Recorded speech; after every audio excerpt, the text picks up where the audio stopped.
এখানেই তো আমি বড় অসহায় শাহজাদা। কেন? পারছি না বসন্তের কুড়ি হয়ে ফুটতে, না পারছি ভোরের শিউলি হয়ে ঝরে পড়তে। আর তোমাকে ঝরে পড়তে দেব না না। শিশিরের স্নিগ্ধ ভোরের কুসুম হয়ে তুমি ফুটে থাকবে আমার দিল বাগিচায়। শাহজাদা, আর আমি সেই ফুলের মিষ্টি গন্ধে বিভোর হয়ে মহব্বতের দিল দরিয়ায় ভেসে যাব স্বপ্ন পুরীর সাত মহলায়। না না, এই অলিক স্বপ্ন আমাকে আপনি দেখাবেন না শাহজাদা।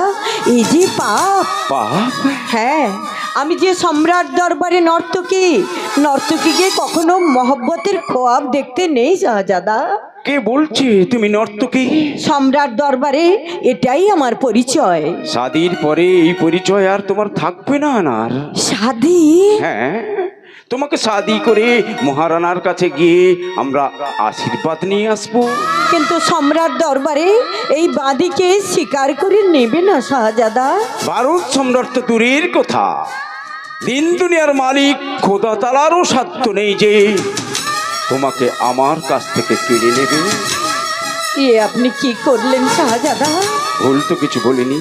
বেহেশত থেকে ঝরে পড়া আনার কলিকে আমার মহব্বতের মণিকোঠায় চিরদিনের জন্য আপন করে নিলাম।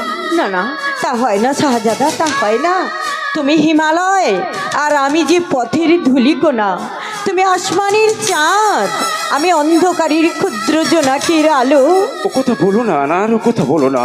শাহজাদা সেলিম ঐশ্বর্যের ভিখারি নয়, সে মহব্বতের পূজারী। শাহজাদা, প্রয়োজন হলে আমি হাসি মুখে দিল্লির বাদশাহী মসনদ ত্যাগ করবো, তবু তোমাকে আমি হারাতে পারবো না।